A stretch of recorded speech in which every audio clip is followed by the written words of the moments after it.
Chicago, February 1931. Just after midnight.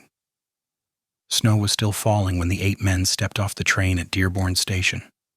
Heavy coats, clean shoes, identical black fedoras pulled low. They didn't talk much. They didn't need to. They were sent by Al Capone.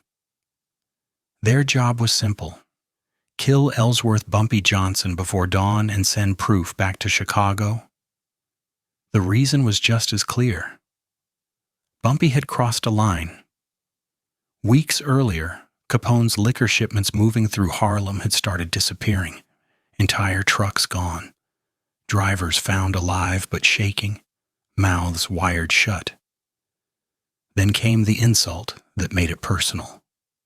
A sealed box delivered to one of Capone's fronts in Cicero.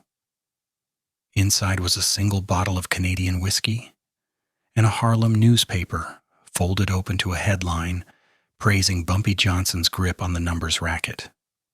No note. No explanation. Capone understood the message immediately. You move in my territory, I'll move in yours. So he didn't send negotiators, he sent executioners. By 12:40 a.m., the 8 men were already spread across Chicago's south side. 2 cars, 4 men in each. They had addresses, floor plans, and a tight window. Bumpy was rumored to be meeting contacts near State Street before heading north. If they missed him tonight, Capone would look weak tomorrow. That couldn't happen. At 12:57 a.m., a man named Frankie Yale Jr. checked his watch and lit a cigarette. He wasn't Capone's favorite, but he was reliable. 32 years old. A wife back in Brooklyn, a daughter with scarlet fever. He needed the money Capone promised, badly. Frankie wasn't thinking about Harlem politics. He was thinking about hospital bills. The plan was clean. Corner Bumpy in a bar near 35th Street. 2 men block the door, 2 more pull guns, 1 shot to the head, take the hat, leave fast. Proof mattered. Capone wanted something personal, something unmistakable. Bumpy always wore the same style fedora, custom crease, silk lining. Bring it back soaked or clean, didn't matter, just bring it.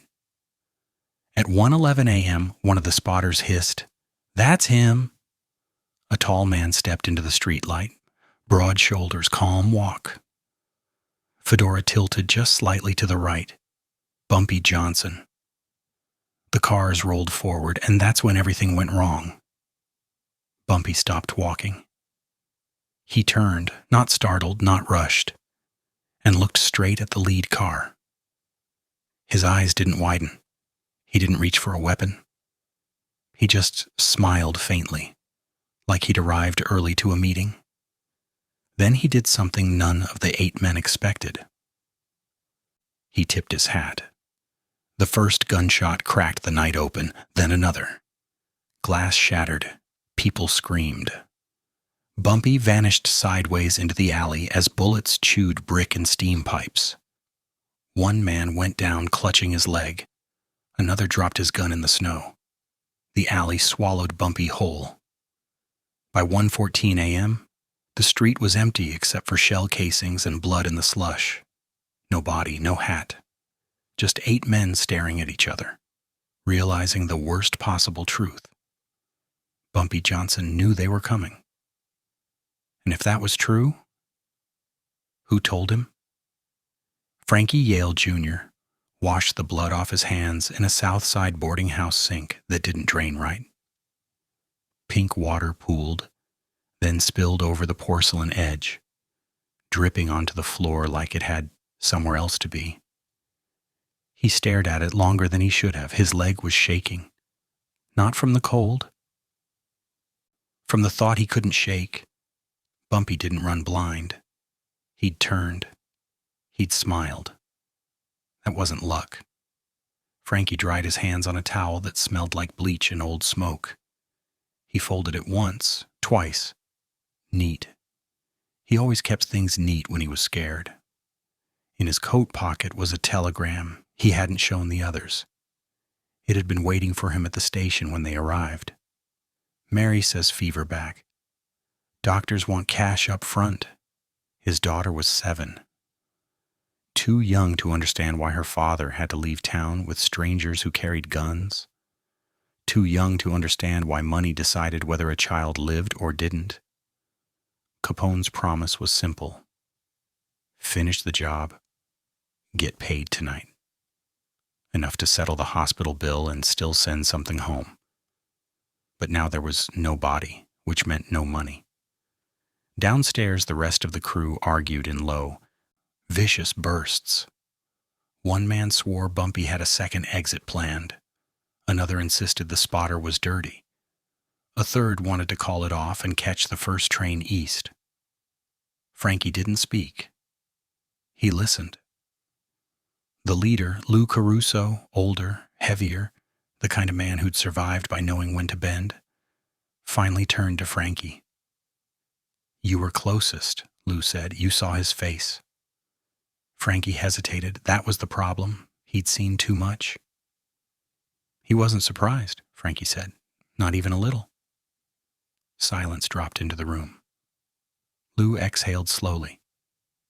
"Then this isn't a hunt anymore?" Frankie knew what that meant. A hunt meant you chased.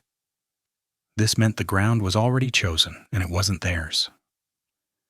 They moved locations before dawn, rotating safe houses, burning addresses. Frankie kept checking the hallway, the windows, the street. Every car sounded like it slowed for them. Every knock felt like a countdown. Around 3:30 a.m., a runner arrived with news that cut through the room like a blade. A message had been left at one of their dead drops. Not a threat, not a warning, a location, a time, and a line written in careful block letters. "Come collect the hat." The room erupted. "It's a trap." "Of course it's a trap." "So what, we walk away empty-handed?" Frankie felt his chest tighten. If they walked away, Capone wouldn't forgive the failure. If they walked into a trap, at least there was a chance, however thin, that he could finish it and go home with the money. He thought of his daughter's breath rattling in her chest. He thought of Mary standing in a hallway arguing with a doctor who didn't care. Lou noticed him watching. "You don't have to come," Lou said, and it sounded almost kind. "This one's optional." Optional was a lie. Capone remembered who stepped forward and who didn't. Frankie stood. "I'm in." The location was a closed haberdashery near the river. Windows blacked out, door unlocked. Too neat, too calm.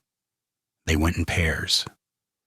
Frankie was second through the door. Inside, the shop lights flicked on by themselves, humming weakly.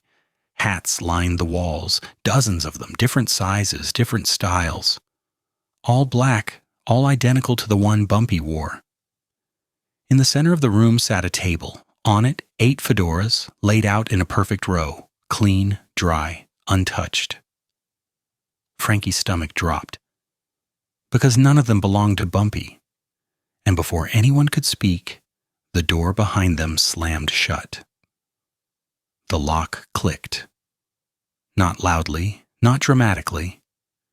Just a soft, final sound that told every man in the room the same thing at the same time. "You're not leaving the way you came in." Lou moved first, reaching for the door, twisting the handle hard. Nothing. He kicked it once, then again, until dust fell from the frame. The wood didn't even creak. Frankie didn't move. He was staring at the hats. 8 of them. Lined up like a count. Like someone had already done the math. "Check the back," Lou snapped. 2 men ran toward a curtain behind the counter. Another locked-up door. No windows that opened. No basement stairs. The place was sealed. "All right," Lou said, forcing calm into his voice. "Nobody panic. This is theater. He wants us rattled." Frankie swallowed. The hats weren't random. He could tell by the crease, the angle of the brim. Someone had gone to effort. Someone had studied them. Which meant someone had time. "Lou," Frankie said quietly, "we shouldn't be here." Lou shot him a look. "Little late for that." A voice drifted from the back of the shop. Not loud, not rushed. "You came for proof?" The men spun, guns up. Bumpy Johnson stepped out from behind the racks, hands visible, coat open, unarmed. No fedora on his head. Just that same calm expression Frankie had seen under the streetlight hours earlier. Nobody fired, not because they didn't want to, because he wasn't alone. From the shadows behind him, more men appeared, not rushing, not aiming wildly, calm, disciplined, already in position. They had the angles, they had the exits. They had time. Bumpy gestured toward the table. "I figured hats would make you comfortable," he said. "Familiar things help men think straight." Lou licked his lips. "You want to talk?" Bumpy nodded. "I want to explain." One of Lou's men laughed nervously. "Explain what? Why you didn't die?" Bumpy's eyes flicked to him. Just once. The man stopped laughing. "Explain why you're still breathing," Bumpy said, "and why that's a choice." Frankie felt his pulse in his ears. He thought of running, of shooting, of doing anything that would change the shape of the moment. But his body stayed still, like it understood something his mind hadn't caught up to yet. Bumpy turned his attention to Frankie. "You," he said. "You're not like the others." Frankie's throat went dry. "I don't know you." "That's true," Bumpy said, "but I know you." He nodded toward Frankie's coat pocket. "Telegram," Bumpy said. "Came in late. You folded it twice. Careful, man." Frankie's hand twitched. "How? I also know you didn't volunteer for this because you hate me," Bumpy continued. "You volunteered because you're afraid of something else." Lou shifted. "This is getting personal." "It already was," Bumpy replied, "when your boss sent 8 men instead of 1. The room tightened. Guns stayed up. Fingers stayed tense. Bumpy walked to the table and picked up one of the hats, turned it slowly in his hands. "You were told to bring something back," he said. "A message, proof."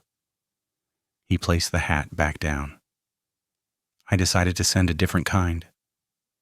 Lou's jaw clenched. "You think Capone's going to care about theatrics?" Bumpy met his eyes. "I think he'll care about silence."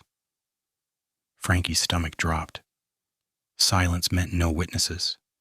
Silence meant men who never made it back to Chicago. Bumpy looked around the room. "Here's the truth," he said. "You were expected. Every step, every name, even the one you think nobody knows." His gaze returned to Frankie. "You can leave," Bumpy said. The word hit harder than any threat. "You," Bumpy repeated. "Alone."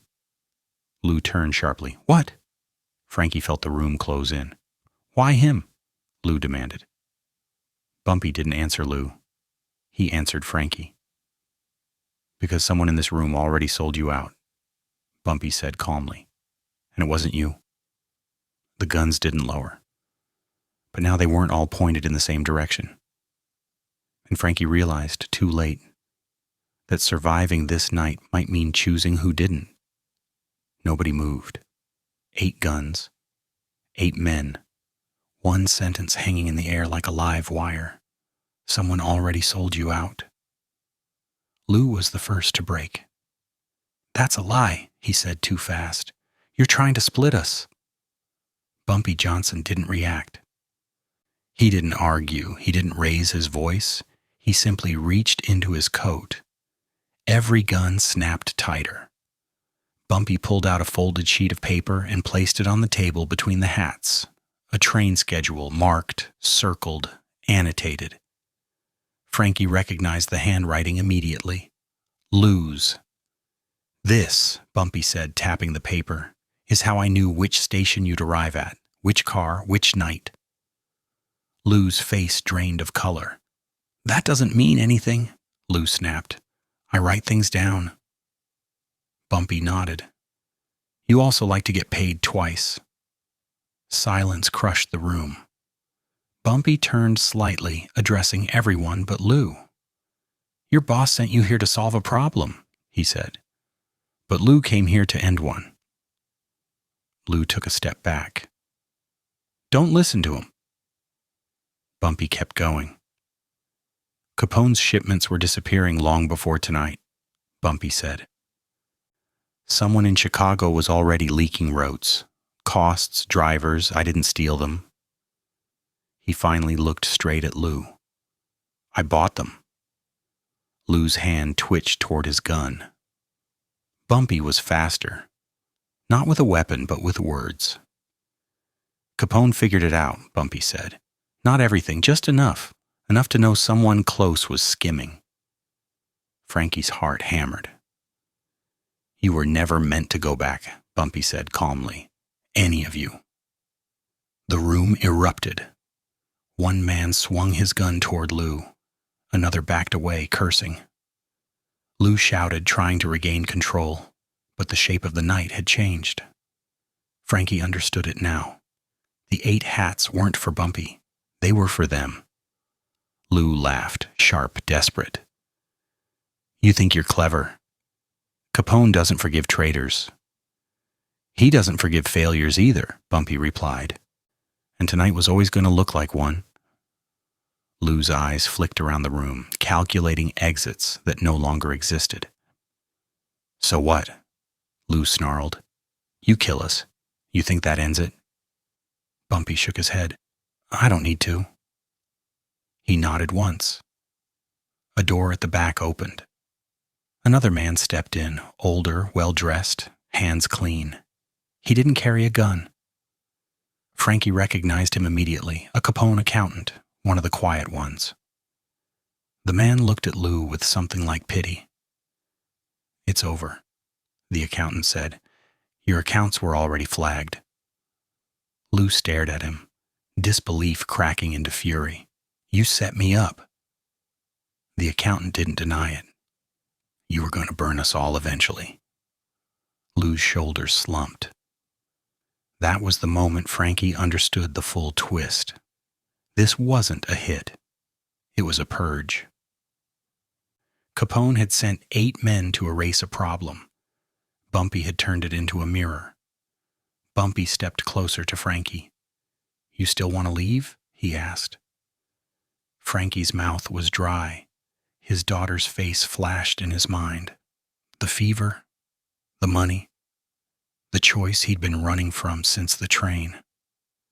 Yes, Frankie said. Bumpy nodded. Then listen carefully. He leaned in, voice low. You'll take something back, Bumpy said. Just not what you were told. Frankie swallowed. What? Bumpy straightened and raised his voice for the room. Lou Caruso is dead, Bumpy said. Right now he just doesn't know it yet. Lou exploded. You can't, the accountant raised a hand. We can. 2 of Bumpy's men moved in behind Lou, guns pressed into his back. Lou turned to Frankie, eyes wide now, not angry, afraid. You're not going to let this happen, Lou said. You owe me. Frankie hesitated. This was it. Loyalty versus survival. A man he knew versus a child who needed him alive. Frankie reached into his coat. For a split second, everyone thought he was going for his gun. Instead, he pulled out the telegram. He looked at Lou once. I'm sorry, Frankie said. Lou's mouth opened. The gunshot cut him off. 1 shot. Clean. Final. Lou collapsed at Frankie's feet. The room was silent again. Bumpy placed a fedora into Frankie's hands. Put this on, he said. Frankie did. It fit. Now here's the part Capone didn't plan for, Bumpy continued. You go back alone. You tell him the others ran. You tell him Lou panicked. You tell him you barely made it out. Frankie's voice shook. Why would he believe me? Bumpy smiled faintly. Because you'll bring proof? He gestured to the table. Frankie understood. Not blood, not bodies. 8 hats. Only the hats would come back to Capone. And as Frankie turned toward the door, he realized the most dangerous thing about this night wasn't the guns. It was that both sides believed he belonged to them now. Would Capone let a witness live? Or would survival come with a different price? Frankie Yale Jr. left the shop alone just before dawn. The snow had stopped. The street looked clean, almost peaceful, like nothing violent had ever happened there. That made it worse. He carried a single suitcase. Inside it, 8 black fedoras folded carefully, stacked like paperwork. No blood, no bullet holes, just hats. He didn't run. Running looked guilty. At the station, no one stopped him. No one asked questions. A man traveling alone didn't raise suspicion. A man traveling alone with too much composure did. On the train east, Frankie sat rigid, replaying every word he'd said, every expression he'd worn. He practiced his story in his head. Not the facts, but the tone. Fear, not confidence. Relief, not pride. Capone would read him faster than the words. By the time the train reached Chicago, the sun was up. Business hours, normal life. That was the cruelest part. Frankie was taken straight to a back room in Cicero. No waiting, no small talk. Al Capone sat at the table, large and still, like the room had been built around him. He didn't stand when Frankie entered. "Where are they?" Capone asked. Frankie set the suitcase down. His hands shook only once. "They scattered," Frankie said. "Lou lost it, started shooting early. Bumpy slipped away." Capone watched him without blinking. Frankie opened the case. 8 hats. Capone leaned forward. He picked one up, turned it over, checked the lining, the crease. He knew these details. "Clean," Capone said. "Yes," Frankie replied. He knew we were coming. Capone placed the hat down slowly. "So," he said, "either Bumpy's smarter than I thought, or someone wanted you boys gone." Frankie didn't answer. Silence stretched. Then Capone did something unexpected. He pushed a stack of cash across the table. "For the trouble," Capone said, "and for being the only one with sense." Frankie's chest loosened just a little. "But understand this," Capone added. "Men who walk out alone don't usually get to do it twice." Frankie nodded. He took the money, enough for the hospital, enough to go home. But as he turned to leave, Capone spoke again. "Lose the hat," Capone said. Frankie froze. Capone smiled faintly. "That style doesn't suit survivors." Frankie left the building with his heart pounding, his future technically intact. But something was missing. When he reached into his coat pocket later, out of habit, his fingers closed around nothing. The fedora Bumpy had given him was gone. And for the first time since Chicago, Frankie wondered if walking away had cost him more than it saved. The story didn't spread the way gunfire usually did. There were no bodies to point at, no funerals, no names printed in the papers, just absence. 8 men went to Chicago. 7 never came back. 1 returned empty-handed with only hats. On the south side, that silence traveled faster than bullets. Capone's crews noticed first. Routes were rerouted without explanation. Meetings were shortened. Men stopped bragging.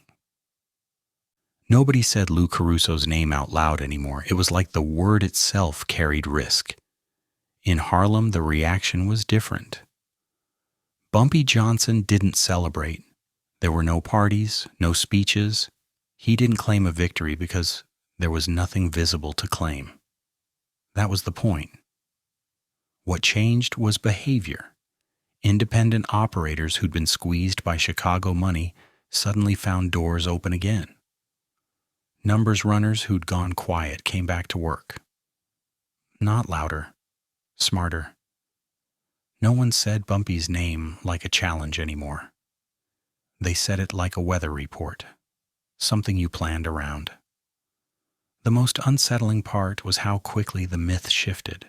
The story stopped being about a failed hit. It became about what didn't happen. Men started asking the same question in back rooms and hallways.